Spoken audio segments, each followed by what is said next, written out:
I think it's 80 to 90% of the funding comes from the government. So generally our providers in the industries is a government funded industry. So not really seen as business from a lot of aspects. I know for sure there's people who do see it that way, but do you think there's a balance to that? Because I think, as you put nicely, we've got a capitalist approach, but then we've got government funding. I know there's been talks out there about making people contribute more to their own care, but do you think there's a balance that we could reach there, or what do you think the future might hold in terms of? That's interesting perspective on how that could change in the future. There is a balance.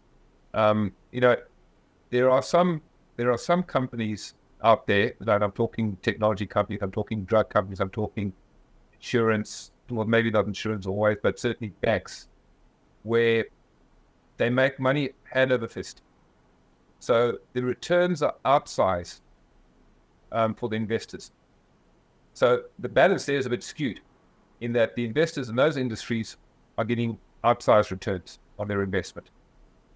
In aged care, I'm not suggesting that providers should be focusing on making outsized returns, profits.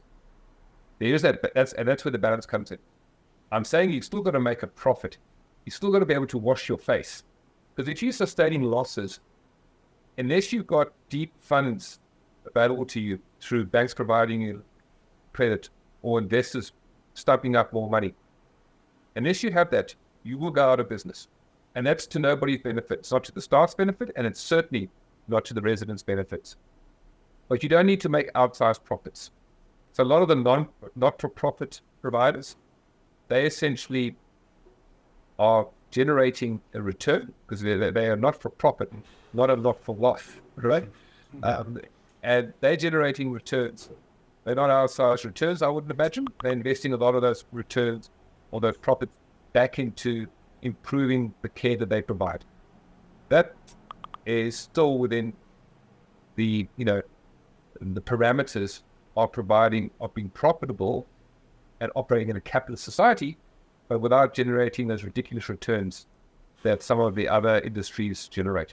Yeah, because we had, I think it was Japara, or I'm not even sure if that's how you pronounce it, but they went listed. They went on the stock exchange before they were bought out. So I always thought that was a interesting angle for a residential care or healthcare provider to take. I know they've been bought out since, and I don't think there's anybody else currently on the stock exchange, but that's the industry we're looking at, right? We've got not-for-profit who are investing back into what they're doing, and then we do have there's no law or rules against running a for-profit, get as much return as you can out there. Well, I mean, the market to a degree, yes, but the market will also dictate that. If you're trying to generate outsized profits, and you do that a number of ways. One is you can raise your prices with your residents to charge them for matters of things, or two is you reduce your costs, and that might mean that you try and operate with less staff, but that's not going to work anymore because you've got care minute obligations. But you might, for example, not invest as much in nice food, for example.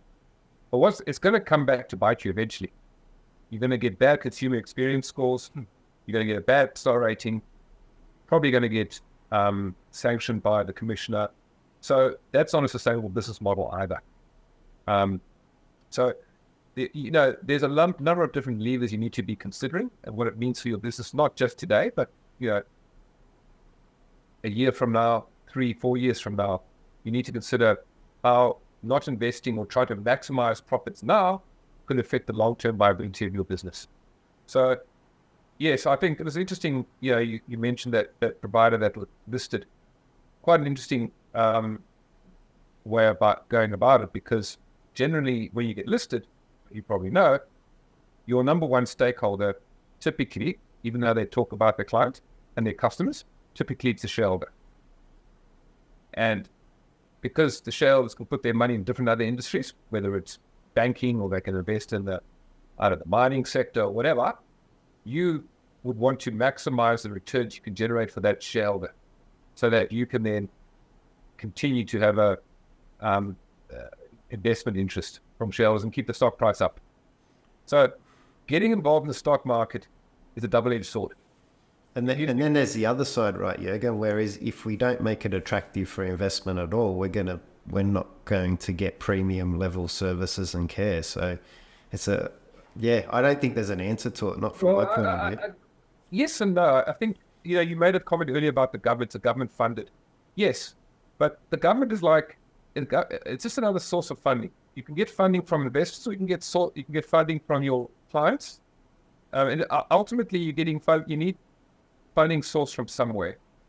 In the aged care, a lot of that funding comes from government, but in time, with our population aging, there's going to be less of a tax base to sustain massive government funding of aged care. So there is probably going to there's going to be more of a focus in the future, I would imagine, on people paying their way, maybe more than they're doing at the moment. And it might get means-tested. I don't know how it'll evolve, but that's what I will see.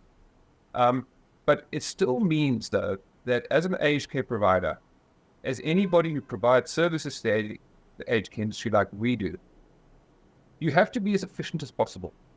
You want to keep your cost down as low as possible. You want to be effective in what you deliver at the lowest possible cost. Because at the end of the day, if you've got fat in the system, you're going to get found out eventually. And there's huge amount of revenue that gets generated in a particular industry, like, for example, banking, where there is a lot of fat, but there's enough revenue coming in that it can sustain that. But it's something like aged care, you don't want there to be much fat. So really, any provider worth their salt should be looking at running their operations as effectively as possible, but without compromising the care they deliver their clients. It doesn't help when you're bogged down by compliance issues and having your time spent on peripheral stuff, does it? That is true. But on the other hand, the downside of not having compliance and regulatory oversight is that you get a bunch of cowboys who don't treat their residents very well. And that's not acceptable either. They'll lose market share anyway, though, won't they? They do, but we had the Royal Commission a few years ago, and it made pretty damning reading some of the practices out there. So yeah, I'm actually a supporter of compliance and regulatory oversight. I do think it's important. I mean, obviously, once again, there's a balance, right? For sure. You don't want to be overly regulated to a point where there's just